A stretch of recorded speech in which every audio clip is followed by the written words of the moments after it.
we're going to be talking about pricing today. So, and I can't pretend I've got all the answers because sometimes I get my pricing completely wrong, doing a lot of work for not much money. But what I'd like to just gauge is whether you feel in the main you're charging enough or you're not charging enough. In other words, you really could do with easing those prices up, or you think you're about right. If you could do that.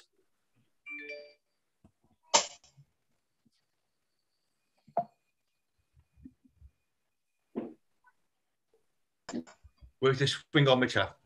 Yeah, no swingometer. You didn't? Yeah, you want to see that, do you? Right.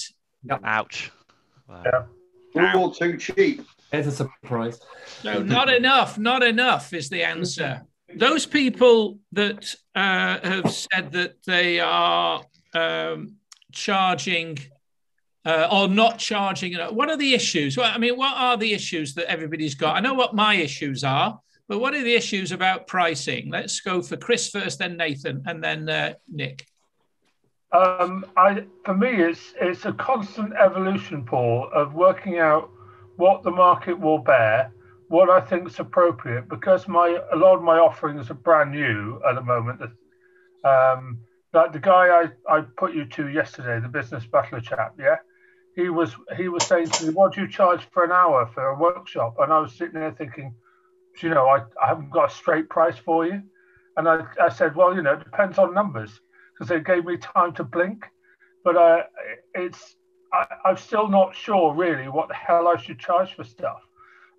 So with my current paradigm, when it comes to actually doing massage, I'm still too cheap, and I know it, but I'd rather be working right now than not. So I'm taking the view that any turnover at all in the right direction is a positive one. I put my prices up by about 25% this year, but it's still not enough really. I should probably be almost on double what I am now, but I don't know that the market will bear it. I think you've raised a couple of interesting points there, Chris, and I'll come back to those. Nathan. Yeah, kind of the same as Chris, actually, Paul, like trying to second guess what you think people will pay. For my thing, there's a huge disparity. Some people's day rate is 300 quid. And at the top end, you got the professional TV guys who are charging like $1,000. So I try and sit somewhere in the middle for filming days. I sort of have a sliding scale depending on the client. But yeah, it's hard knowing that there are people that charge half what you do. Obviously, the quality is significantly less, but sometimes people just want a price and they just need to like get the job done. But yeah, I'm looking at doing more packages, so at least it's all kind of tied up already. I think the reality is there's always going to be somebody charging more than you, and there's always going to be somebody charging less than you. I think they're some of the challenges. Everybody's moved around, so I've forgotten who it was. I think it was Nick, wasn't it? Was it Nick? Who was the other? Yeah, I think I put my hand up. Yeah. Don't move around. Pricing's a nightmare, isn't it? I think I know that I'm not the cheapest and I'm not the most expensive, and I've moved my prices up with time, and I've positioned them where I think the market can cope with them, and some people will walk away because I'm too expensive and others won't. But I know that when I go back and do my cost of doing business, and I look at the number of hours I spend from the very start of a client contact relationship through to planning the shoot, to doing the shoot, editing, delivering, and I then work that back on an hourly basis and look at my hourly rate, it's just too low. So I've got to, with time, look at ways of building that up so that I know that my pricing is connected to what the market can, what the market will pay and what my cost of doing business requires. Right. And I'm not there in the spot yet. Okay, Mel was first, and then Chris. Back to Chris. I think it depends on what the type of business you're in. I mean, in my business, in recruitment, it is so very competitive, and you've almost got to see what the market is looking for. And I think some of the times the potential clients will come to you and tell you what you're going to be charging. So I know in our terms of business, we've got a fixed percentage of the annual salary of the candidate. But it's flexible, and it depends on what's required, how much time's involved, and what sort of person they're looking for. But I think it's a very competitive market, so you've got to be competitively priced. I think that I can agree with that. I think all markets, and depending on what you're selling or what your product or service is, has different rules. So, for instance, if you're manufacturing something, you've got a variable cost of manufacture that's based on volume. If you're selling a service, then there's a tendency to charge by the hour, especially amongst creatives. But every market is competitive. You may feel you're in the most competitive market there is, but you want to try marketing consultants or photographers or massage therapists or whatever. I think we're all competitive. So who else was making a call there? But I wanted to welcome Damien, by the way, but Chris. Yeah, it was essentially going back to what Nick just said. And I put the same thing to Andrew as well, that when I decided to use, say, Nick, he was charging double the price of the lady that I used to deal with for the last photo shoot I did, which was only last year. And it felt like a lot of money to commit to the project. Having just had Nick complete a photo shoot for me, I've got to say I think he's too cheap. I think he needs to charge more money. And I don't mean that as a criticism, but I've seen the amount of hours that the man spends and the amount of care that he's shown me about making sure that my day went well and we got the results we wanted from it. Nick and I had a conversation. I hope you won't mind me mentioning this. We had a conversation afterwards. He said, well, I'm not going to charge you any more money, Chris, but you actually used a lot more of my time on the day than I'd anticipated, or that you'd anticipated. I got it wrong. Nick actually got it right. He was saying to me, you might need to put more hours into this, Chris, because what you're trying to do is you haven't got it right. I felt overall that he was probably right in hindsight. Oh boy, was he right, because we were there for more than 4 hours, weren't we, Nick? It was meant to be a 2-hour shoot. So I would urge Nick to take his intuition about what people want to do in that time, and make sure that they know that in order to get that product that they want delivered, they'll need 2 hours instead of 2 hours. They'll need 3 hours. They'll need 4 hours, and make sure that they're on the right package. So I guess it's the conversation you have before you book them into a price, Nick. It is, you're right, Chris. It's that briefing process and understanding the client's requirements and guiding them. But they've got to see the value in what you're going to deliver in that time and the value in the price that you're going to charge. And that's the difficult thing particularly with, I'm sure Marcus and Rebecca would agree with photography. It's getting across the client. You got your hand up, Rebecca. Yeah, just about that, about time. Often people, construction and architects tell me like, oh, I'm sure it will just take half a day, which it's like, and then you get there or you talk to them. Well, usually I get there and I'm like, this is not going to take half a day, or and especially what they want.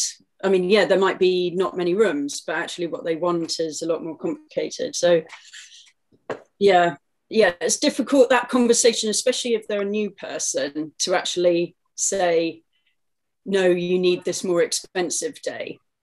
But I think maybe one time I'd try it, go in the middle.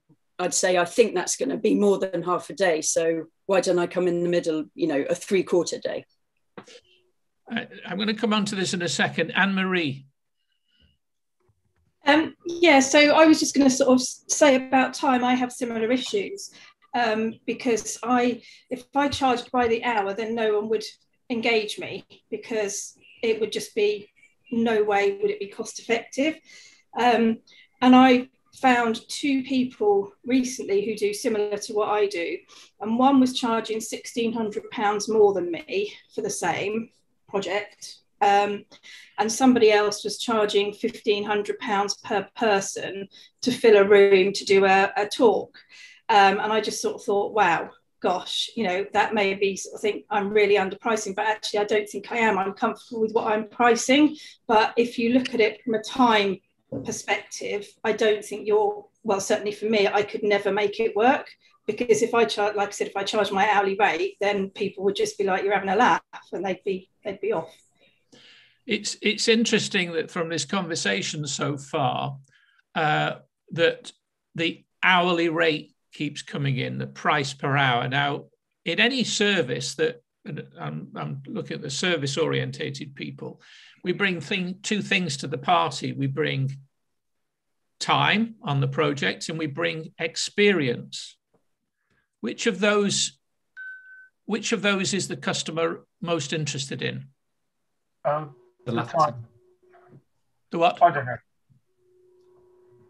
What was that? Show a hand that says. From each other. I mean, does the customer that's paying the money, who believes that time is the issue? I do. Who believes money experience is the issue? That's what they want. That's what they're paying for. That's right. Now, are they paying for the experience? I don't know whether they're paying for the experience, or I don't even know whether they're paying for time. Surely they're paying for the result. Yeah. You see, certainly when I've looked at this closer, I've seen that I never ever charge per hour. And it's not because of what I've realized in preparing this, but it's because if I quote a price per hour, which is more than that person is charging or is earning, then you're damned expensive and they're going to hesitate. You're going to focus them on a price comparison or a cost comparison. If somebody's going to charge, if I'm earning, let's say I'm price per hour orientated and I'm earning £80 an hour, and you come along and you say you're going to charge £160 an hour, God, you're twice as much. That's going to be a real issue with me. And I think the other thing about pricing is, and do you find that this is probably very difficult when we're charging for our own services and expertise, is that we have an idea, we take a lot of our expertise for granted over the many years that we've created them. And we tend to ask ourselves, are they going to pay for that, etc.? And we discount a lot of our expertise instead of focusing on the result that they want. So in talking about the cost per hour or the expertise, we're focusing on us. What are they focusing on? In that situation, what are they focusing? What were you focusing on, Chris, when you decided to go twice the price for Nick? I'll be honest. At the time, Andrew and I had a discussion about whether or not we needed a photo shoot as part and parcel of the website exercise. After chatting with Andrew, we came to the conclusion that the stuff I had wasn't suitable. It was too Mickey Mouse for what I wanted. I wanted something a lot more focused on our ongoing needs. And that's evolved since we had that discussion. So we probably spent 2 months since then. And I in hindsight, I mean, we got Nick on his previous price point rather than his current one, but it was, but it's still sort of 400 quid or thereabouts for 2 hours, a chunk of time to do stuff. And at the time, it felt like a lot of money, especially when a grand last year. So everything tends to reflect that, and that's not I appreciate that's a naivety on my part, but it's the reality. Is I earned 1,000 quid last year, so I'm putting a lot of effort and a lot of resources into this rebrand and into so on and so on. And it's a learning curve about what people bring to the party who are not me. Well, the point you just quoted there, and I didn't necessarily want to go into what you're charging, but you've talked about £200 an hour. Two things about that. Well, three things. First of all, God, that's more than a solicitor charges. Yeah. That's a lot of money, £200 an hour. But it's not £200 an hour. because that was the only time he's in front of you. It's the preparation, it's the editing, it's everything else that people don't realize that a photographer or a videographer does. I mean, I can shoot a video. By the way, as an amateur, Nathan can shoot a video. If he gets an hour's worth of video footage, it's probably going to take him 1-2 days of editing to finish that. Nathan's nodding. So this price per hour is a bit of a misnomer. And by the way, you've not bought his hours. You bought the difference that photograph will make. Maybe because you've charged, want to charge double and you want to double that again. You want to really grab the attention of a new audience, appear more professional, or whatever the purpose of that shoot was. You see where I'm coming from here? So who charges per hour? Me. Show of hands. Sometimes. All the time. Sometimes, yeah. All the time. And what about you, Kelly? It depends on what I'm doing. So if it's a project, it's a website, it's a cost. If it's retainer stuff, it'll be hourly. Depends on what I'm doing. Right. Okay. So I'm not here to say you shouldn't charge by the hour. All I'm saying is that the customer, it's not that important. In actual fact, it's possibly a barrier. I will say that if you're, and I'm being provocative here, please argue with me, please disagree. But the reason I wouldn't be quick to go to a lawyer that's charging £200 an hour, because I'm looking at the bloody clock. But they do charge by the hour, Paul, don't they? They do. So I don't go to lawyers. but if the need was there, if the need was far, if the benefit to me was far greater than that, but I'm still going to be cautious because I'm counting his time. I'm discounting his experience. Marcus, and then Chris. I mean, I charge a creative fee, but to try and avoid this hour scenario. But still, a client's going to say, well, how long is it going to take? And you'll say, okay, it's 3 or 4 hours, So, but I charge a creative fee. I don't charge by the hour. Should you, when you say it's going to take 3 or 4 hours, and I think Rebecca has raised the point about it's going to take half a day or whatever, why don't you just say it's actually going to take me about 2 days? Yes. Fortunate thing is, I'm probably going to need you for only half of that day, half of that period, but it's going to take 2 days of my time and experience. Now, you're planting a value of your time and experience, and then you come up with a price. Yes, I mean, I do say, yeah, for sure, as I'm sure we all do. I do say, yeah, there's going to be pre-production, of 1 or 2 hours, and then there's going to be post-production of the same time as the photo shoot. So all in all, it's the creative fee is, so many hours or a day. Or Rebecca, I mean, was that? I mean, you may not have said it with your architect, but is that a fair point? Yeah, that's what I try and do. When I send them a quote after we've spoken, I will list everything that I do within that project. So yeah, like Marcus said, all the research and groundwork beforehand, and I point out like bringing the right equipment, that sort of thing, just detailing every step. So sharing it with them in an online gallery, all of that stuff takes time. So by the end, they've got like, a list of sort of 10, 12 things that I'll be doing. And then at the end, the sum, which actually sometimes seems a bit too small. By the time we get to the end of the list, I'm like, actually, maybe I should bump that up a bit. Why do you list it out? Is that and then I'm coming to Martin. I've seen you. So in their quote, is that to justify the charge? Why is it of any interest to them? Yeah, just so that they can see that I've got a process and it's not just a sum. Because otherwise I could just tell them, oh yeah, that would be 400 quid. And that's not really telling them what to expect and setting up expectations and things like that. So, Ollie, sorry, it was Martin first, Ollie, then Nick. It's getting quite good. Martin, sorry, no, I didn't quite catch that. Could you please repeat it? I've got Apple in on the conversation. I'm not sure I understand. You don't have to. Yeah, I'll tell you what. We've lost Martin. He's having trouble with the audio. Go to Ollie.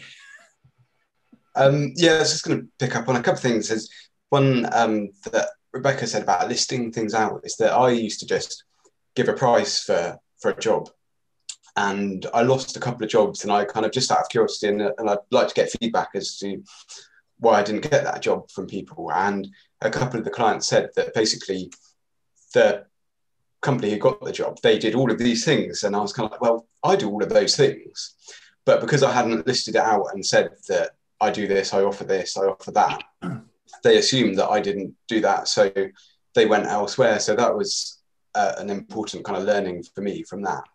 And then just briefly on what Kelly was saying about, and I think because we're similar in what we do, it sounds, is that I have clients that that are on an hourly rate that will just kind of, if they just need small things done or some updates done, it's on an hourly rate, whereas generally it's on a kind of like a project basis, which tends to work better, because I think we've all, I think, are aware of, if we try and charge our hourly rate for a certain thing, people will never pay for it, because it'll just end up being far too much, really.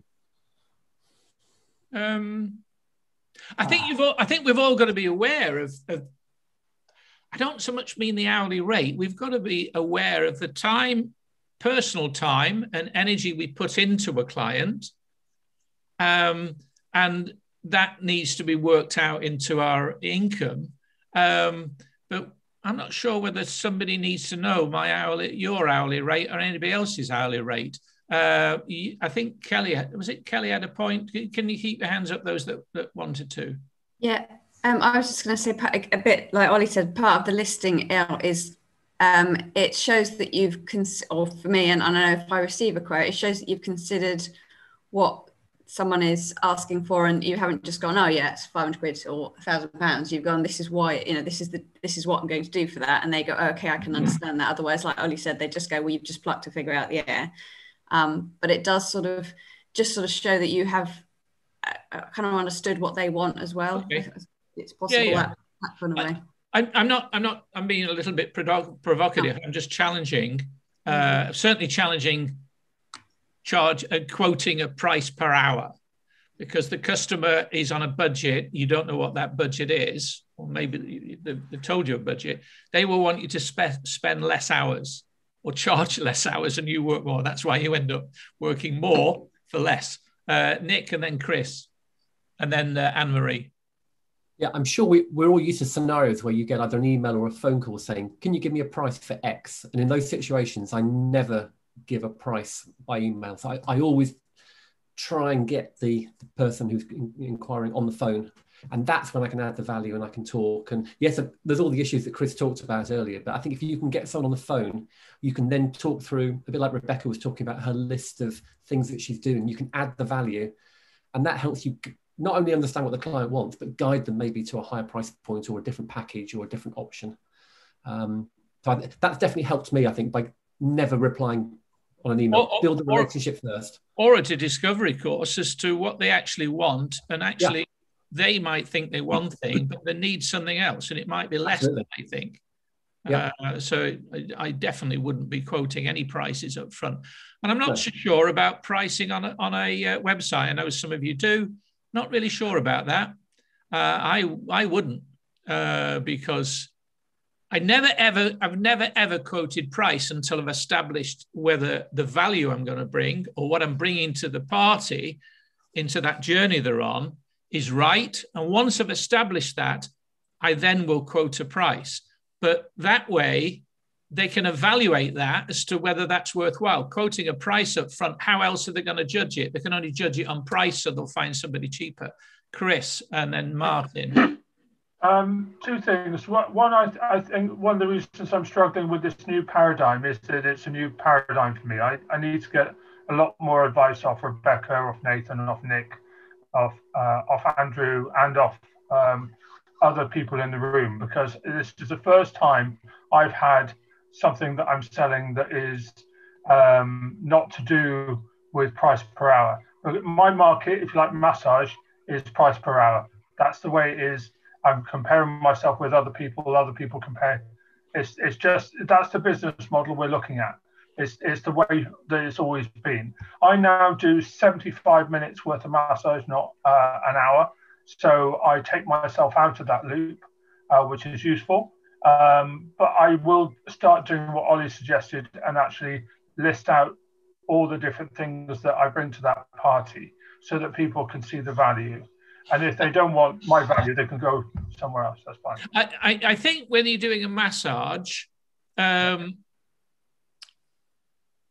maybe, you know, when I go through some physiotherapy, I want to know what it's going to cost and how long I'm going to be there. But I don't look at that with a hairdresser. No, it's just an oddity with the paradigm, and I'm working to try and break that mold, but it evolves. I think as your success increases, as you get more used to the fact that what you bring to the party is better than what other people are bringing to the party. I don't compare myself with people who do hot stone massage because they do naff all. They put hot stones on you and sod off. That's not the same thing. They're not putting active participation into somebody's tired and sore muscles. What a bloody waste of time. So I don't charge the same as those people because I think they're a bunch of windbags. I can see Zoe's just laughing there, and I'm thinking, does she do hot stone massage? I do hot stones, and I can reassure you, I do not just back off.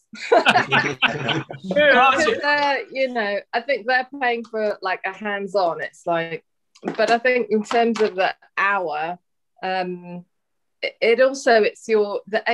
paying for my experience and my expertise. And I think one of the things that I learned a couple of years ago was, you know, how much do you bring to the party? And actually my price, if you want to just deal with more people, it's like, then I would charge 20 to 30 quid. But actually I bring so much more to the party and things that you don't even expect that I can deliver. So I'm going to charge a higher price point. If you just want a quick fix, go somewhere else that's cheaper. If you want to understand and be educated, then that's what I bring to the party.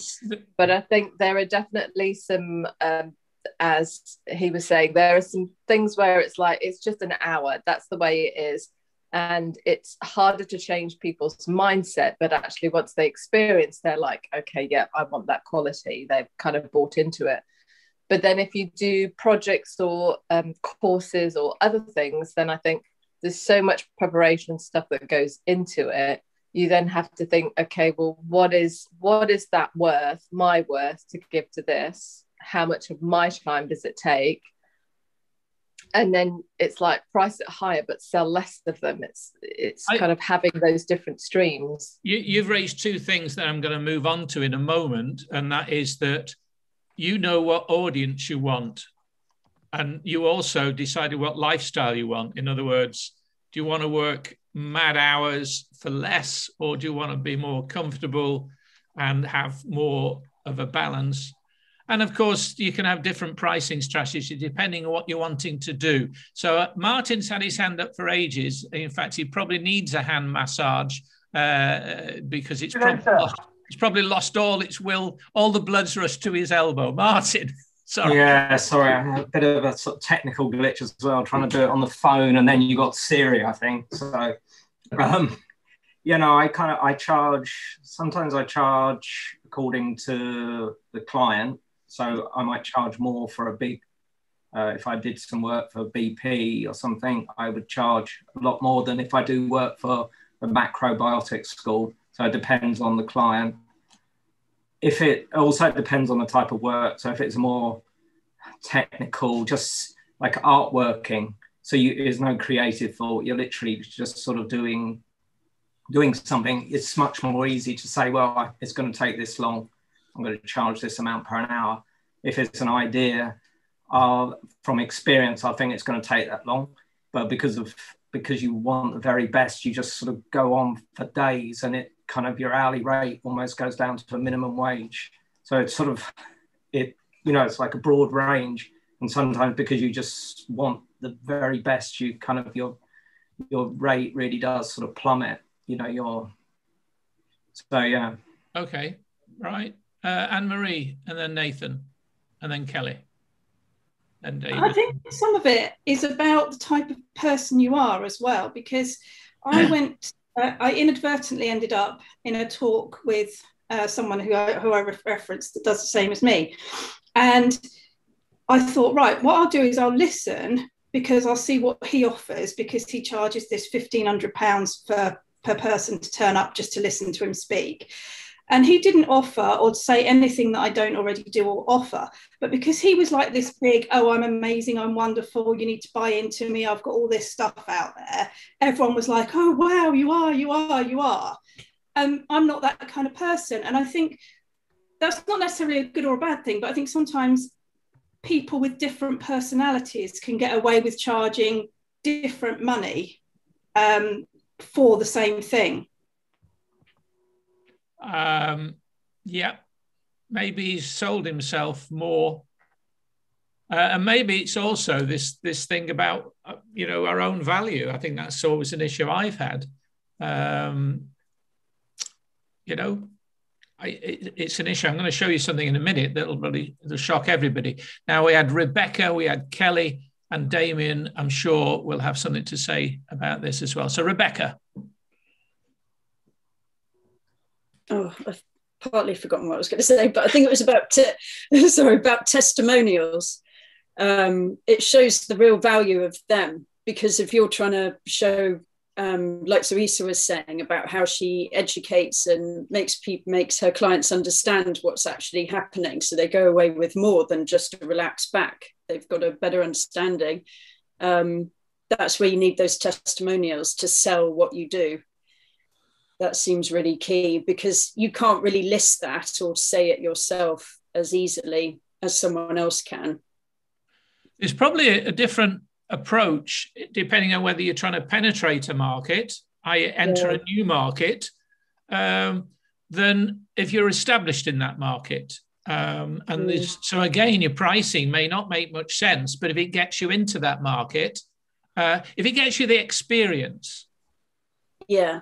I learned many years ago that the head doorkeeper at the, I think it was the Hyatt Hotel in Las Vegas, pays £250,000 for his job. He's not paid a fee. He pays them to have that role and makes $500,000 a year. And that was years ago. So it's a different, you might think that's got to do with pricing. It's actually a lot to do with, where you're investing. So if you're investing to get into a market, and I guess with Chris could probably double his charges either at once or incrementally with his existing business, but he's just admitted he's moving into a new arena. If I wanted to charge for if I wanted to build a drone business, I could afford to gather that portfolio and gather those testimonials to go in at a very keen price to begin with before I went, higher. I'm not looking to do that, by the way. And I think I'm going to share with you something from Forbes, and it covers a number of things here. And I'm not going to cover all of them, but there's some stood out. Sample your target market, asking what they would pay for a service like yours that they may be currently spending on similar services. So sometimes you've got to test what you're doing. And I think the other thing that came out of here, which I know I've covered before, is two things. Lead with value-based pricing. Value-based pricing as opposed to cost-based is critically important for long-term success. In addition, oftentimes the pricing structure you start with isn't what you'll build into a sustainable model. So it's always important. So, the fact you've got a price as you enter a market isn't necessarily the market. It isn't necessarily the price eventually, because first of all, you've gathered more experience in that. You've also tested the market and you've realized that the market will bear more than you are that you are charging. Damien, you had a point earlier. Yeah, hi guys, hi everybody. Just a couple of things. One, I used to be a personal trainer. I used to have a couple of personal training studios, and health and fitness was always my bag. And in fact, the health and fitness business helped me then deliver Fitsteps and drive that business. And one of the things that I used to do there was didn't used to sell personal training as an hourly X amount of money. I used to charge people for results guaranteed or their money back. And I used to do this by laying out a number of key measures that were important to them and then reevaluating those measures sometime down the line. And it was around a month. And the packages started at 5 sessions, once a week, twice a week, 3 times a week. And it was always like that. And the key thing was, come along to my sessions, follow the advice given, and there was a couple of caveats. And then, at the end of that, if they didn't get results, I would give them their money back. And now I never really gave anyone their money back because they got to see me and the time with me was of value, I hope. And even if they were lazy and they went off the plan a little bit, they knew they felt better because they did this regularly. So for me, it was very much driven by results or your money back. And actually, there was never a price on the service. It was driven by all those people that had gone through the process and said, my God, I've lost this many inches. I've got loads more energy. I wake up in the morning feeling like, I'm awake and ready for action. Now, how does that transport to what I do now in an IT world? Well, because I automate things that people don't have time for, I already can identify the money that they feel either they're wasting or they'd have to employ someone to do these things for. When I say, well, you can do these things and have all these little members of staff running around for you. And so you find value in the things that you would replace for someone that they don't recognize right now. And the final thing I wanted to mention was, it's always good to add something that we all can reproduce that's easy. It doesn't cost us a lot of money to add value to the final service by giving something else that they weren't necessarily expecting, like throwing in an extra. Here's your spare tire. You've got 4 wheels. Here's one for the boot. And, you run into problems, it's there for you. Or, it's got an associated value. And I always start off with a low introduction price or free to get them to understand the value of what I do. And then what I find is over a period of time, I'm able to sell on ad bits to grow that relationship and to grow that income level because they rely on you for other little bits and pieces as you go forward. So that's from everything that anyone said, those are the things that were sparking in my mind. Thank you. I think what Damien's doing there is looking at pricing along the customer journey. And one of the points, and I can't find it, I will let you have a copy of that article, 12 Techniques for Selecting the Right Pricing Strategy. In fairness, when you get it, it's aimed Forbes, it's aimed at much higher, larger businesses, but you can pick a few things out of it. And I can't find it, but one of the things is knowing the value of the customer long term. I think that's really key to you, because if you know the value of a customer and you know your retention rate once you've got that customer, sometimes you can bring that customer in at an advantageous price. Not that you've established that as the price, but you're giving somebody some sort of offering, if you like, to make it easy to start working with you. And we'd have to discuss what those things are. But I think it's very important to know the long-term value of that customer. Pricing can have an influence there. Anne-Marie. Yeah, Damien, just to come on to what you said there. So you said you do it as a value and a guarantee. Completely understand that. But you must have a metric for charging at some point. There must be an hour or a package or a something or other. You can't just go, well, I'm going to charge you. Do you know what I mean? There must be something there to actually hang it on. Does that make sense? Oh, yeah. From your experience and working with individuals, if you're looking on the technical side, there are certain, let's take a funnel that has a number of key outcomes for it. that there are a number of things that you have to plug into X that takes a certain amount of time. So from my experience of doing it on a regular basis, yes, there is a process in the back end. Rather than hit them with all of the listing of little bits that I would do, I would rather list out all the outcomes that that client wants to create, so that when they go, yeah, I want to get that bit done, and I want that to be achieved, I then go back and say, well, this is the price for that whole little funnel. And oh, by the way, I'll throw this in for you because I've already got that existing in another customers. For example, happy birthday to everybody. Have a little birthday funnel that goes on. I would throw that in with someone's process. So yeah, the project is related to time, Anne-Marie. But I guess what you're trying to do is to focus on, the outcome of those things and how important it is for that client to achieve those things and when they can start to achieve them. The other thing that's really important is to have a number of metrics in place so you can look at, stage one, you should be achieving these types of results. Or, you would be expecting to collect this many leads from this type of landing page. And so as long as you're, picking up those key metrics with those individuals, they start to, it's not holding a hand, but you're walking along the beach with them at different times and pointing out, this is how it's working for you. How can we improve that? What you should be getting more out of this project or less, and being honest and saying, look, one of the biggest problems I have, and Ollie and I work on this, is people giving you the bloody information for you to be able to achieve the job over the period of time.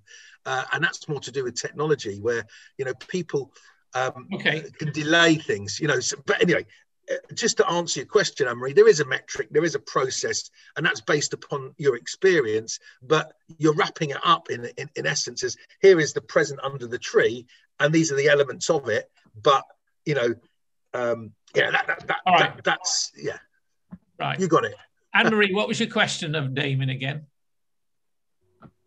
He was just talking about charging at the end once they'd received value, and I was just querying that there has to be some way of calculating that.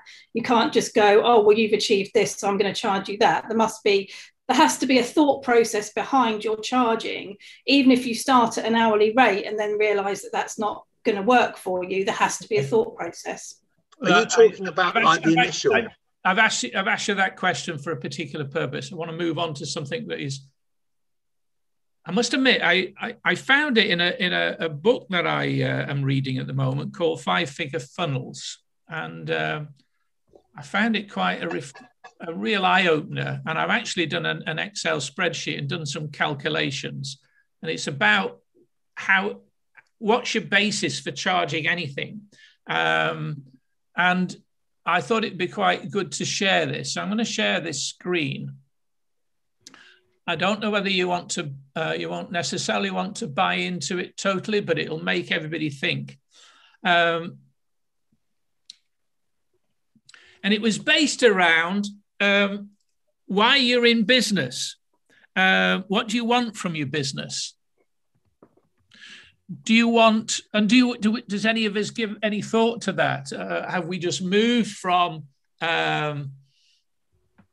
a corporate environment and maybe we've worked, as in Nathan's case, the BBC, and now you're going to go out on your own, or for whatever reason, you've got to think to yourself, well, I suppose you've got to really go back to what you want from your life, but what do you want from your business? Do you want time freedom? That work-life balance. Do you have it? Do you want it?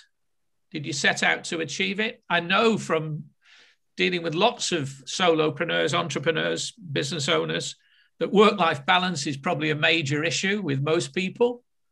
It can really interfere with relationships, etc. Or do you want financial freedom to do things? And by financial freedom, I mean enough money coming in that you don't have to worry about the money. You can have that time freedom. So there's that balance in some way. And I think we've all got to just ask ourselves, have I got that? Did I ever want any of that? Did I work it out? And the next question is, how much do I need to earn to create the lifestyle you want? And so it's an interesting way that this guy was talking about prices. what do we decide first? Do we decide first what we want, what we need to charge per hour? Or do we decide that we've got this project, a photo shoot, a massage, a website, etc., and this is the going rate? We've looked at what competitors do. We think we're a bit better than our competitors. We've got something a bit more unique, so we'll charge more. Is that where we start? And so do we look at the product or the project we will offer and then arrive at a price and we negotiate it in our mind or with the client? Or do we decide the price we're going to charge, then decide on what we will offer? Not easy concept for this to get to grip with to begin with, but I've just covered that. Wrong order. So back to that, how much do we want to create? How much do we need to create the lifestyle you want? Now, he suggests in this book, and as I say, I've done a spreadsheet on it. It was a bit of an eye-opener. It gets things into perspective. But you break down your income breakdown per month is into 5 key areas. And there's 5 areas. You might want to make a note of this. I'm going to give you notes, and I've included in those notes a space where you can fill some figures in if you want. And especially for those people who don't feel they're charging enough. The first one was the standard income level. In other words, your income level right now, what life is like right now. What is that at the moment? It's not easy because of lockdown and pandemic, etc. So you just have to have a stab of that. What would be a standard income for you to live the life that you want to live, right? That as it is now. The other suggestion was that what is your bare minimum income, survival income, below which, if it drops below that, you're going to have to get a job. So that was the next point. He suggested, therefore, you also ought to work out what would be a comfortable income level. And that would be a comfortable income level would be something that gave you, that you'd like to see regularly. So think savings here, enough money to be able to make savings and investment into your pension or just savings generally, that you could have whatever holidays that you wanted 1 or 2 times a year, that you maybe can be in the sort of, you're comfortable in the house that you've got, and that is going to be roughly 50 to 100% more than your standard income level. And he suggests that you write that down.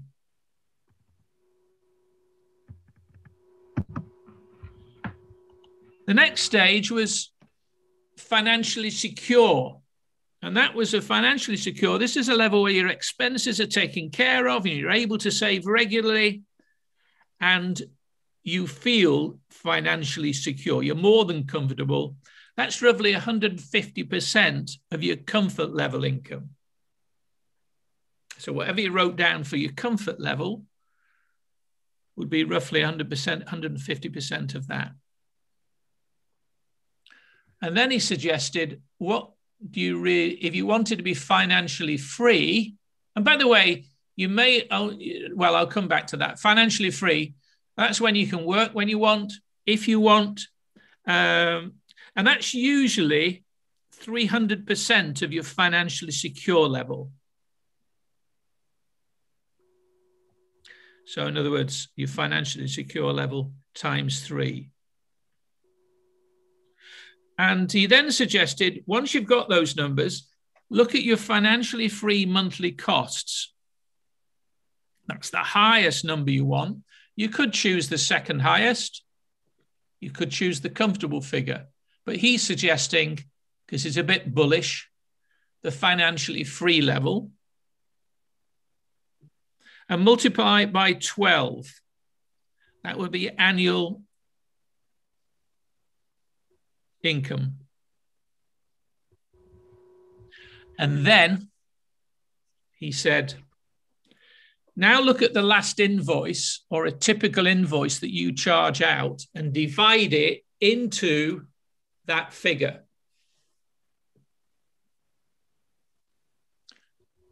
And the next question is, can you imagine working on that many projects?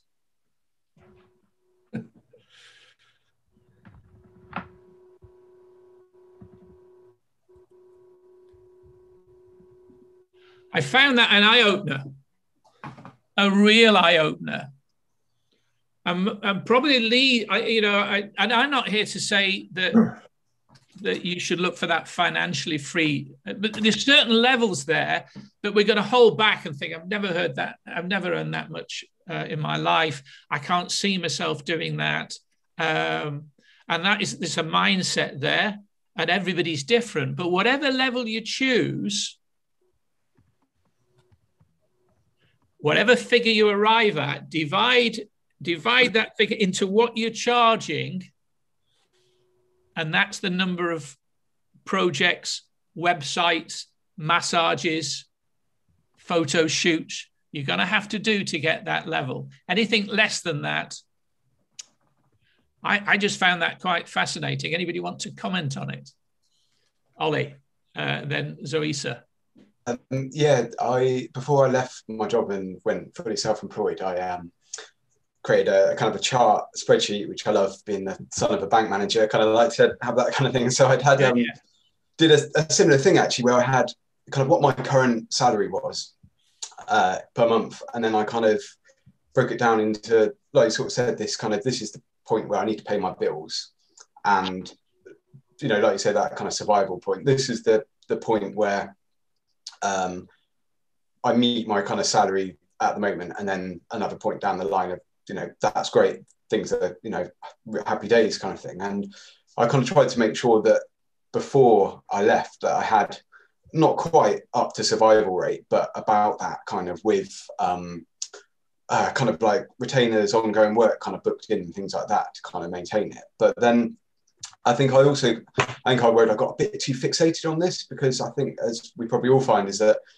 everything's so fluid and nothing stays the same. Is that you might have a lot of work one month, then the next month it kind of drops, or it might kind of work the other way. And so I think it's trying to find that kind of balance of not getting quite so fixated on figures, and coming from, I think for me, from being employed for over 20 years, trying to come out of that mindset of this fixed salary every month and into a kind of, and I think that's why you're saying with that, Paul, looking at the bigger picture of working out maybe what you want and then dividing it up, looking at your last invoice is quite a powerful thing to look at it and think, actually, okay, do we need to then put my prices up to kind of make that a little bit more achievable than having to kind of keep chipping away and getting all these little jobs in and things like that. So that's my kind of experience. I think if you can put that into a spreadsheet and then you play around with, if I put my price up to that, it will make a difference to the number of projects, but you're going to have to really leap your prices up before it makes you depending on where you are and what you're doing. But I think I've come away from corporate myself many years ago. I knew what I earned, and I wanted to really replace that income. And but then I didn't have that business, and I had some reputation, I had some contacts, and then you get sucked into the other things we've been issues you've got. You're new, and you're trying to build your portfolio up, and you're going to start a bit more competitive. The trouble is you end up staying there if you're not careful. And I know Andrew's covered this in the past about what he charges for a website, and we all think it's too low. Maybe you were one of the 66%. Martin. Yeah, I just wondered also, you can hear me? I just wondered about how you factor in all the time you have to put in to kind of get your funnel sort of fully full, in terms of, so you talk about, I want to earn this much and I have to charge this, but what about all the hours that, like we're sitting here working out how to get new work, and we go to all like loads of networking and social posts and all that sort of stuff. In actual fact, I'd recommend the book. It wasn't very much. It's on Kindle, and I'll give you the link in the notes later. But this guy is, by the way, selling funnels, and he wants to get to £25,000 funnels. And you think, wow. So I found it quite fascinating. But one of the things he draws out is eventually you decide that you can't be doing, if you want to get to those income levels, you can't be doing everything yourself, because you're going to be charging per hour for stuff that somebody else can do at a fraction of that price. And therefore, he suggests that at some stage, you take advantage of that situation, and that it's about acquiring those customers and making sure that you're managing the production of that, of the offering. But if you're doing every single element, then you're by definition going to be doing some low value items. Or you're being overpaid, yes. Sorry, just before I have to shoot off to teach. I've done a number of different kind of courses, and what I find interesting, especially, I think some of it depends on how you come into your business. So my business started as a hobby. So I started on a much lower price point. And even though I've been in the business for like 20 odd years, it's only really in the last, I would say 5 to 8, where I've kind of picked up the amount of training that I've done. And actually somebody said to me, well, how much does it cost just to forget earning any money, just to run your business? And I think that's one of the key things, is the more experience you have and all the training that you've done and all the different activities and things you do to keep the business running and have that time to spend on your business, it's like the first thing you need to know is how much does all of that cost just to do that. And then it's like, when you've got that, it's like, well, how many hours do you want to work? Well, I want to work these many hours. That's the amount that I have free. And then from there, it's like, well, if this is how much it costs to run my business, then these are how many hours I've got. Then just to run my business, it's this. And then you have to put in, how much does it cost for me to live? So by the time you've done that, it's like, if your hourly rate or whatever is less than that, then you're running at a loss. So it's getting that into your brain. And I think that's, for me, that was a brand new approach of way of looking at things, in that you then start to cherry pick a little bit more how much time. And I know Kelly's got a fantastic kind of spreadsheet of stuff that she's done, and looking at, okay, well, if I want to do this project, then let's put it into the spreadsheet, cost it out, and go, okay, is it worth it? Well, I really love it, but actually, no, it's not worth it at the moment. So I think that I would agree with those points entirely. In fact, that's what I've been saying, that we come into this in different ways. Very often we come away from a corporate where all of this is done and worked out, presumably in a successful business, and we're not prepared for this. We just want to survive to begin with. I don't want anybody on this call in survival mode, especially as we've just come out of lockdown. So it's as well I bring this up. I just found it just a fascinating input into the whole subject of pricing. And I'm going to come on to Rod, because I'm pretty aware of his situation. And I did some figures on his on his scenario. And again, if it gets people thinking, now I can't say that you look at those figures and think, God, I'm way off. You can't suddenly move. You've got to look at other things. You've also got to look, of how you might get there. I'm also aware, and this is why I've always been very keen on the whole concept of leveraged income, especially exponential leveraged income. In other words, doing a job once, or doing a job that can go out further. And we're all in a brilliant position now, because if we can automate certain things and have a system, the internet has opened that up as a possibility. I'm just about to launch our second course. I'm actually launching a course for funeral, the funeral market, because we've got a lot of experience in that area. And I haven't even shared this with you and Rod, I've got that dilemma of, we've got a price for the course, okay? And added onto the course is live coaching once a month. But I've also looked at it another way of saying, Well, it's live coaching people really want. They want the arm around them. They want, because fear is the main issue about starting a funeral or starting any business.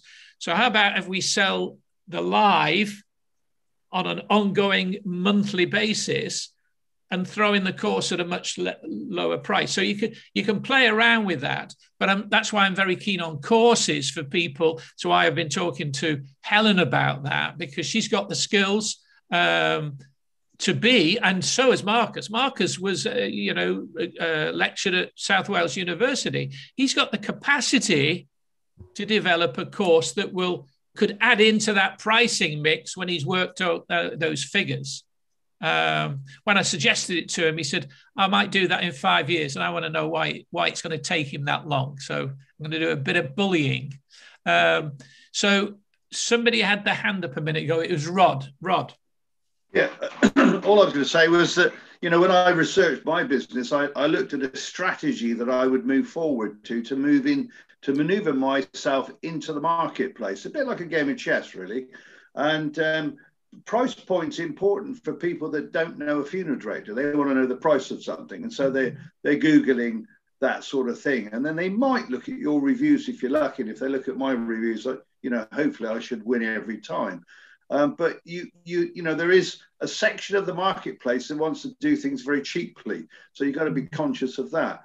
They're moving into the mainstream of it and then being able to bring your prices slowly up. And I noticed I did a funeral plan last week for a couple, and 2 years ago I did the original one for one of them. My price in 2 years has gone up by £200 for the same thing.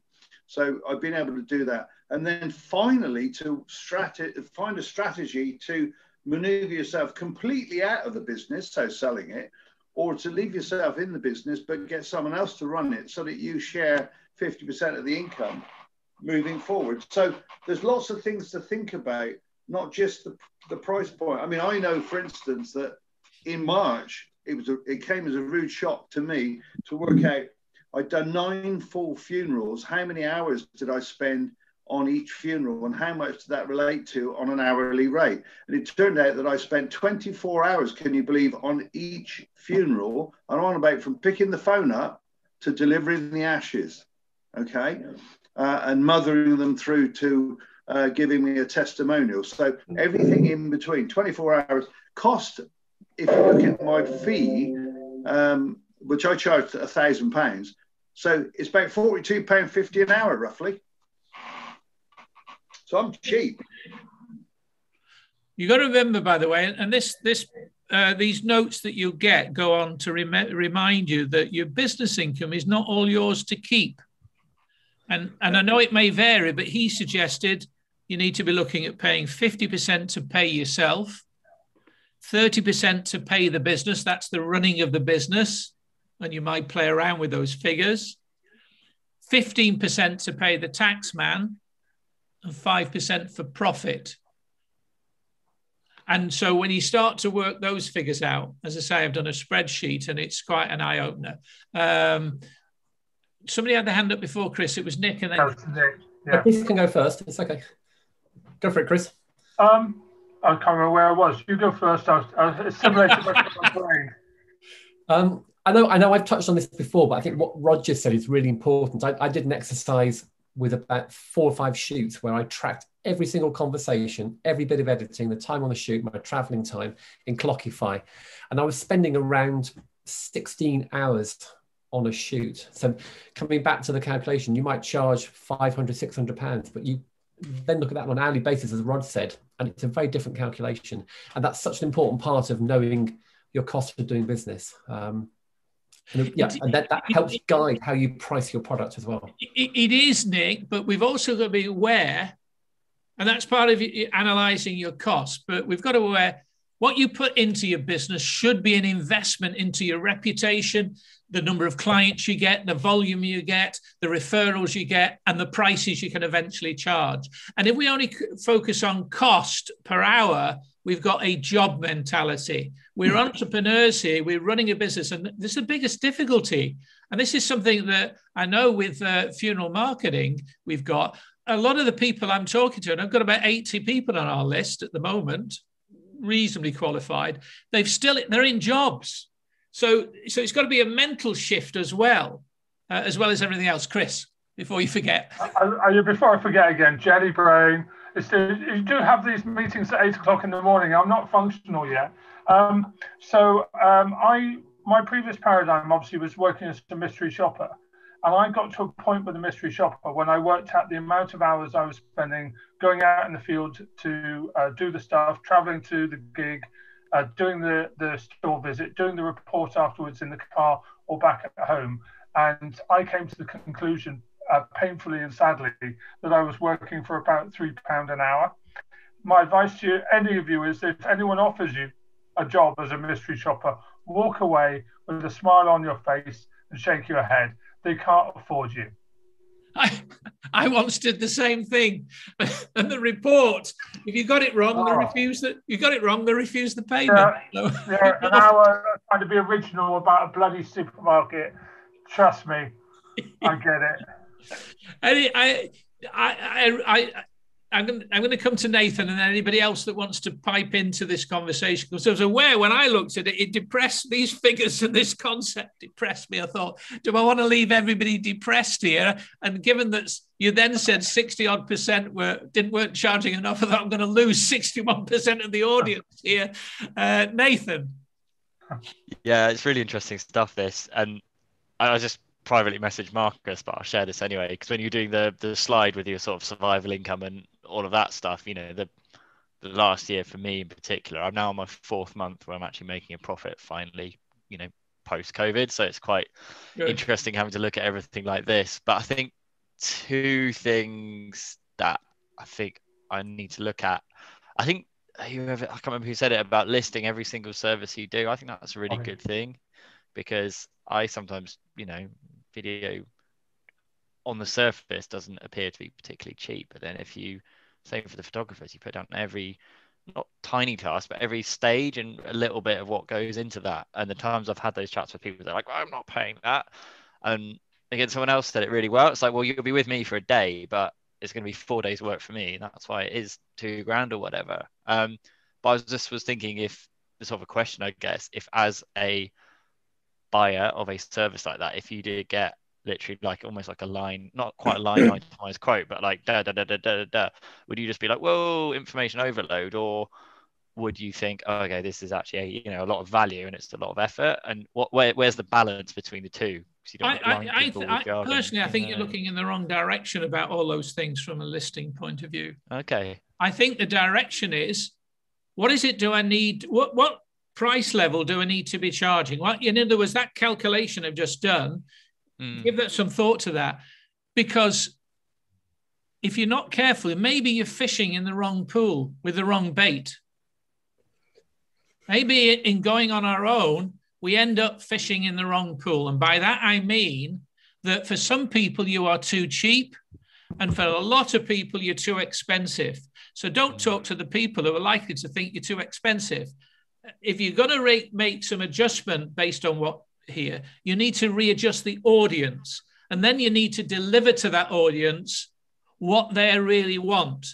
And you know what? It's probably as easy to sell a £10,000 project as it is to sell a £100 project. You're still going to go through the same things. You're just going to be in a different audience. Because for the person that's £100, I've been in skincare for a long time. And in the past, I've marketed as skincare, which is quite high end. If I try and sell that to somebody who's usually buying Nivea, I'm out to lunch. You with me? You've got to decide on what is that audience. So it's back to that audience again. Anne-Marie, I wasn't ignoring you, and then Rebecca. That's okay. I just wanted to pick up on the listing thing, because I do actually do that, but I do it for a different reason. And I do it as a protection for both myself and the customer. So that because I had this example just recently, when we get to the end of the project, they can check that they've got everything they've paid for, but they equally can't ask me for something that I haven't agreed to. And if I haven't been clear up front with what they're getting for their money, that can happen further down the line. So yeah, I know it's not necessarily relevant to the pricing, but I think it does have a value personally. No, I'm not dismissing it as a value. All I'm saying is that don't spend too much time on moving those around. Just there's a bigger picture here, really. And I think the picture that it leads to, especially if you're going after different quality of client that can pay the, if you want to work less, you've got to charge more. And you've got to give maybe different value. And maybe you've got to really think through how you're going to do that. Maybe you've got to have a situation whereby the things that you were ending up doing, which are low cost, low value things, really, that's taking your time when you should be spending time on what you do best. So for instance, Nathan, your real skill may be in editing. It could be in the filming part. Maybe you need to outsource the lighting to somebody else, the sound to some. Are you with me? And you probably would if you were professional. That's wrong. The BBC existing people that are charging 5 times more than you. They've got all those things in. I mean, Marcus charges because he's also got a stylist in, and he's maybe got a lighting person in. In other words, we end up doing all these things ourselves, which makes us busy, but we feel we can't charge those things on. It's far easier to have somebody else do that. Somebody else had a point there. Ewan, Kelly, and then Marcus. So again, I mean, one of the points I was going to make earlier is it is how educated your market is. So, like when we were selling to corporates, the marketing people, it's not their money, it's a budget, but they still are trying to get the most for their budget, but they understand the value. So we could go in and, we could do digital audits. That was, they understood the value of it. Or if you were using a photographer, the rates probably, a copywriter would be, £600-700 a day. Photographer would be the same, but because you knew what the value of that was, you understood paying for a photographer, a good photographer, what the difference was, because you've probably tried it and gone the hard way. And actually, because it's not coming out of your pocket, it was easier to, and people were more educated. So for us working with lots of really small businesses, and I know, probably a lot of people here are the same, that's where you do get challenged because people don't understand the value of what you do. So I think I shared something the other day, but it is classic when people don't know what your skill is, and they think, oh, well, it's only a website, it's only a marketing campaign, it's only a photo shoot, how can it be? So you've got to do some kind of education around that pricing. And actually, hence, sometimes that list does help because it's educating them to what you do. It's not just, I'm going to turn up, snap some photos and then send you the output. It's all of the stuff that goes with it. So as you say, it's a sort of balance. It's not listing out everything so they snore, but it's so they understand what they're getting. And so there's a value. And again, like Anne-Marie said, if you don't list certain things, people go, well, I thought I would get this, that, and the other. And you say, no, that was just for this. Well, so are we focused on delivering a website, or are we focused on delivering value, results? So that's what I mean by education. So it's like, as I say, as a marketing person selling to other marketing people, they know that it's a result. So I've got to educate my small business market on the result because they're not in the marketing trade. So as you say, it's selling the result rather than the thing. And this is an important question, Kelly. What is the result? Has Ollie just delivered the result now that the website's up?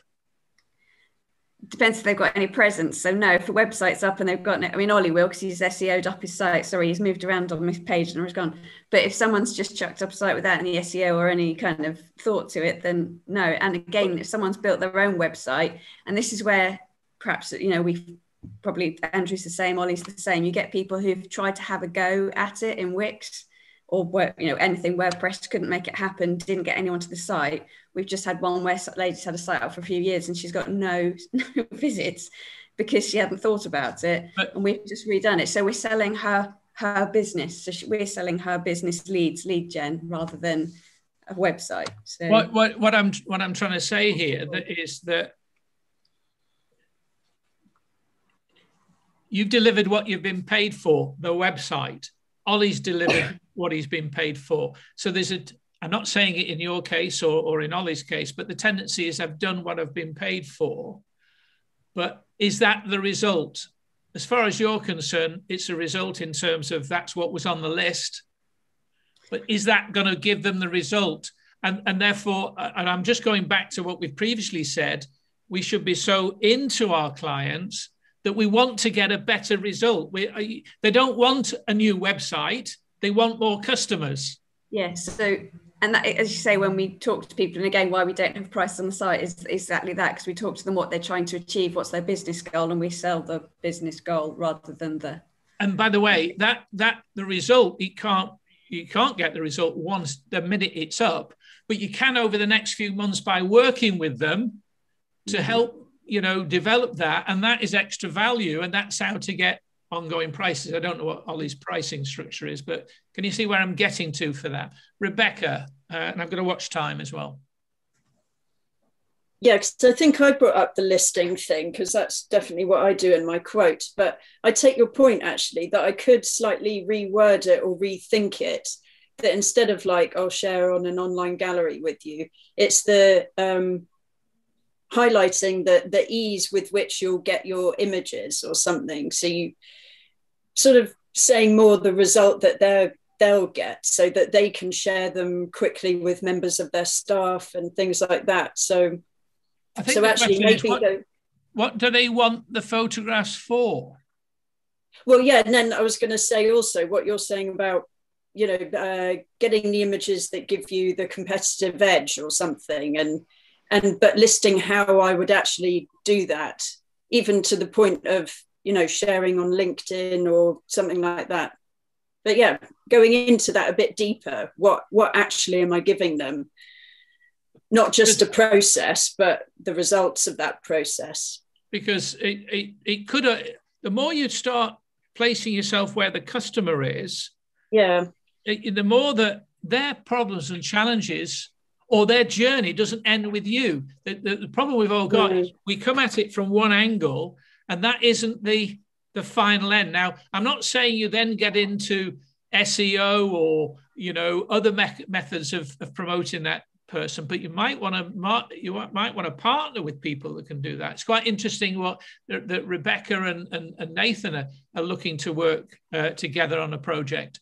So that's where the collaboration can take place. I mean, one of the things I've been constantly thinking about, Marcus has been trying to say something, and then I'll start to wrap it up. Sorry, Paul, my computer's got a problem with the hard drive of my laptop and it cut out when it gets hot. Sorry, so that's why I dropped out. So I'm maybe a little bit behind in the conversation, but I was just going to, what Kerry was saying earlier, I was just totally agree with what she was saying, with 3 anecdotes, if I may. If you do a front cover for Vogue magazine, you still get paid what you used to get paid in the 60s, which is £80. And it might cost you about £20,000 to £25,000 to do it, apparently. So there's obviously pricing, there's value in that, in doing photo shoots for a lower price if you think you're going to get something from it in the long run. And another thing I was going to say was about, I do remember last year when I started up just before COVID, and that people, mainly companies, like Kelly was saying, were phoning me up and asking me to go and do photo shoots for them, and they would never ask me what I charged till the end, and it was almost inconsequential what they were going to pay. They just said they wanted to work with me. And going forward, what I really like to aim for is not even thinking about price, but thinking about my brand and how my brand would add value to somebody else, i.e. by employing me and using me in a photo shoot, it would add value to their own brand. That's all I want to say. I think if people want to work with you desperately enough, price will not interfere with that. Right. If somebody leads on price, then they obviously, that's what they value, and maybe they're not the client to work with. I'm not saying you shouldn't work with them, but I wouldn't play that game. I really wouldn't. Definitely wouldn't play that game unless you're in survival mode. Chris. Oh, Nick was first, definitely. I was just going to say, I don't put my prices on my website. I've never put my prices on my website. I find other therapists based upon the price that they put on their website when I'm finding people in different parts of the country. but I actually think it's a mistake to stick your prices up on your website. I think it gets in the way. I know when I was involved with BNI, people would ask me the question, well, what price does it cost to be a member? And I said, well, it depends whether you want to be a member, and you won't know and I won't know at all. I would actually say it's £10 for the price of breakfast. No, if I wanted to be a member, well, I'm not sure whether you'd want to be a member. And frankly, this is what I actually said, if I told you it was £100 a year or £2,000 a year, you'd have no idea whether that represents good value. All I'm suggesting is you come along. He's neither of those, by the way. All I'm suggesting is you come along to a meeting. And I never, ever, ever had anybody nod and say, yeah, you're quite right. It's you taking control. So there's another thing that is more to do with sales, I suppose. What I'd like to do, and one of the things I've been looking at with regards to membership here, I hope everybody believes, and I'm really impressed that we've got a very consistent number of people appear every week. You make time for it. So, but I can't assume you're getting good value. I hope you're getting good value. Nobody's cancelled yet, so that's a good thing as well. But I want you to have more. I really do. And apart from that whole marketing issue, I think one of the things that we just don't quite get as much of here is getting to know each other. And I know people are doing that offline. One of my thoughts are that the construction of the meeting goes that maybe we've got 60% of the meeting or 50% of the meeting on these discussions. Although this one's been quite lively and we could go on for hours on this one by the look of it. But I also wanted to get some time where we're talking more about strategic partnerships, introductions, etc. And so we do more breakouts. So if you've got any ideas for what you would like to see it going forward, I don't want to lose what we've got here, but I want to try and add something in. And my thoughts, I have to say, one of my thoughts for this session, and it's only a question of doing timing, is that when we got to the top of the hour, we did some breakouts, really focused on how to get more referrals. You know, it's not what you do when you tell people in a meeting what you do. In fact, I've took some notes here. Telling people what you do is one of the biggest mistakes you've got in any referral-based organization or in a network. It's a big mistake just telling people what you do. Far more important to tell people who you work with, how you add value, and what you do for them, period. Because when you tell people what you do, it doesn't help me introduce you to people because you're just like everybody else that does what you do. Or I automatically assume that I know what you do or who you want to talk with. So I think having some structure to that could be a very good, instead of saying what you do, focus on who you work with, because that's far more important with what you do. So that will focus on your target audience or who you want to work with. And I think then it's the type of results you get, then the problems you solve, and maybe some of the big wins that you've had. That, I think, could be a good session for, say, 20 minutes of the meeting, whereby we either do, would you think so? And we could do it in twos, or we could do it in groups. I think that would take it even further, you know? So what I'd like to do there, I'm going to leave this, I'm going to give you a link. We'll share the screen again. Where are we?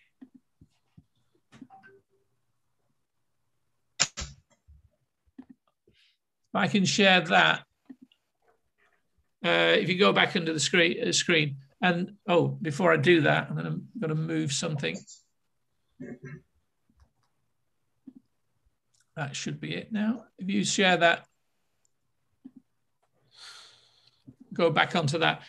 And either now or later on, I can give you a link back to it as to what's the biggest challenge in marketing your business. And that could be one of the marketing subjects, because I certainly don't want to go away from that. But secondly, it could be in terms of any aspect of your business.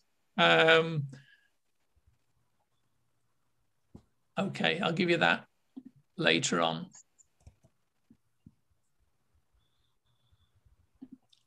Right, I'm just going to go around the table and around the room rather, and just get us one takeaway you've got from this session, one aha or something that you're going to address, or if not. Manny. I'm going to go back to your when you put notes back on the on your website. I want to go through that formula with the standard income right the way down to the comfortable income. So I want to work that out. I think that's pretty good. Yeah, I'm going to share that with you, and I use Keynote, but I'll share it as an Excel, and then you can play around with some figures. It might help. And I want to congratulate Manny, because the difference that we've seen from Manny since I first met him until now, he's just secured a very good contract where somebody's going to pay him a lot of money to learn the skills as a Sikh funeral director, and we couldn't be more proud of you, Manny. Well done. Thank you. Thank you, everyone. Well done, mate. It's great. Mel. I think from my point of view, I've decided that in my business, one size doesn't fit all. No. And I treat each prospect and each client on their different merits. Yeah, and I think that is. I think you'll see that in the notes from Forbes. Nick. It's been a fascinating conversation today. I think it's made me really think about focusing more about the value I give rather than the time I spend doing something. And that I need to take that away and process that a bit, I think, and think about what that means for my business. But really brilliant, fantastic conversation. Good, thank you. Ollie. Yeah, I think a bit like Nick says, I think, yeah, again, trying to get away from the time thing and just trying to look at what makes people want to choose us, so that what I give in terms of value and experience, expertise and things like that to people. Yeah, I think that's the main thing that I've kind of, and I think hearing other people talking as well, I think it sounds like I'm on the right track with pricing and things like that. And I particularly, although it's been a bit debating about listing out things of what we do, and I think for me that kind of works, and it's definitely having that reassurance. And I think Kelly and Rebecca about that, I think, and Nathan as well mentioned about it, I think has really been helpful too. I think the value everybody brings is a sum of a number of things. It's certainly not on price. And the conversation just had with Kelly about really getting into where is that client going and how can I help them on their journey. My part of the journey stops here, but how can I help them get further on? Because that is really where you build a reputation. Rod. I think we're people that make a future, and most people wait for the future to make them. Isn't that true?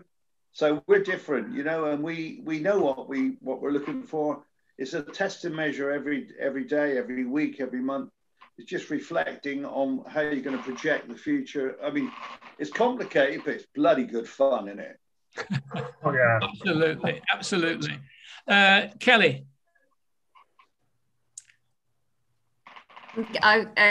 Really interesting in what you had about the 5 key points, and I'm going to turn my own spreadsheets. So I've got spreadsheets that I give to clients to help them analyze pricing and stuff, and I'm going to put myself through my own spreadsheets.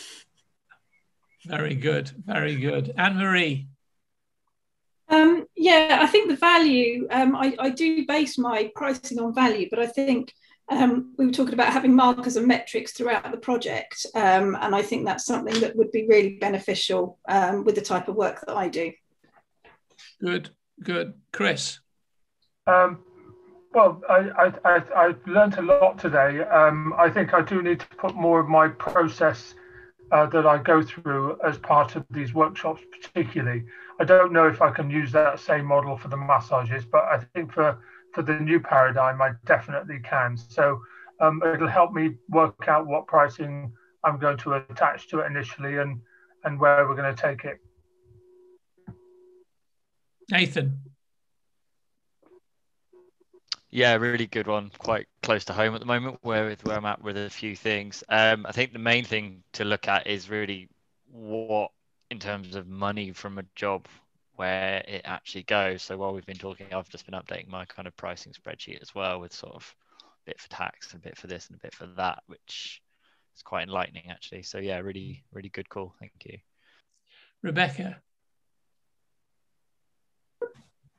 Yeah, I think really good conversations generally, got loads from it. But one thing just at the end that Marcus said about how he's going to almost try and forget about price and think about what he actually brings to a job, which I guess is the value and the results. I think that's really good.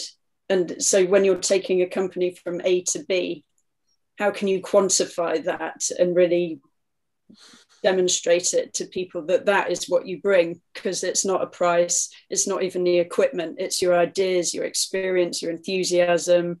All of those things are what makes you good at your job. So yeah, no, let's put it in context. Thanks, Rebecca. Andrew, you've been very quiet today.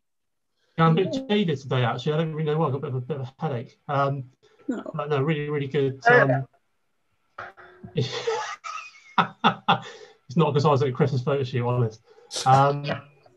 Yeah, really brilliant, actually. And I think just a real myriad of different views and ideas. I think the formula is fascinating. Dare I do it? Probably not. But yeah, really, really great. And yeah, it's just fantastic. I think it's me, Tim. It's just spades of value, isn't it? So yeah, fantastic. Good. Thanks, Andrew. Martin. Okay. Yeah, it's really interesting. Just to become more efficient in the way that you set out your pricing would be, so I don't sort of end up working too long on something. You know, again, it's part of this sort of marketing process to streamline everything so you can kind of get on with what you're good at. So that's really good. Also, you were talking about that book. It might be really nice to have a sort of like a book club on the site. So, you know, there's like a resource of, you know, because there's so many books mentioned when you're sort of going through different meetings, and then you sort of lose track. So it might be quite a nice resource. What I think, I've actually thought about that with podcasts and videos, and I've shared a few videos, but there's certain podcasts I get a lot of value. So I think if people get a particular value of an article or whatever that could be useful to the group, please share it. I think that's a great idea, Martin.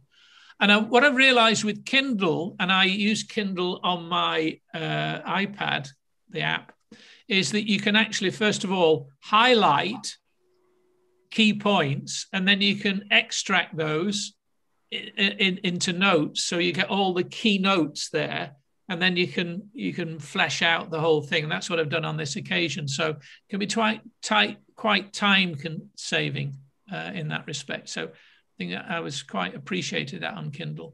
Marcus, finally you. Last but not least. Oh, thank you. Do you know, I mean, pricing, you know, it's the most important thing, isn't it? If we're not making money, we're not doing business. And what I'm taking away from this morning is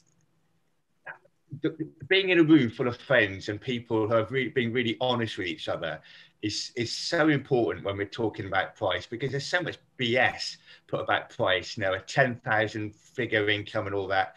It makes you puke, doesn't it? And people, we're all affected by it, and we've all got problems dealing with it. And so what I'm going to take away from this is it's nice to be amongst friends talking about price. Good.